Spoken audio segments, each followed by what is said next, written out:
1 v raise to gamma equals to constant. दुसरं मला भेटलं ते t raise to 1 v raise to gamma minus 1 equals to constant. p raise to 1 minus gamma t raise to gamma equals to constant. हे equation मला आयसोथर्मलला भेटलेच नाहीत.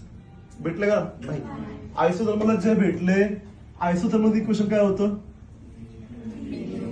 PV raise to किती 1, पीव्ही रेस टू 1 म्हणजे पीव्ही इक्वल्स टू कॉन्स्टंट किंवा PV raise to 1 equals to constant.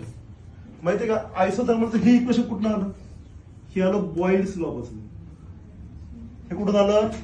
Boyle's law पासून. ते काय म्हणलं होतं? Pressure is inversely proportional with temperature. Okay नाही? Volume with volume. हा, आणि मग व्ही तिकडे गेला म्हणून PV raise to 1 equals to constant आला. इथे ऍडियाबॅटिकला बॉइल्स लॉ व्हॅलिडच नाहीये. ऍडियाबॅटिक मध्ये आपल्याकडे होतं काय? हिटच आतमध्ये येत नाही ना प्रोसेसच्या. हिटचा खेळच तिथं नाहीये. ऍडियाबॅटिकची कविता बघितली होती आपण, तुला आठवतं का नाही आठवत?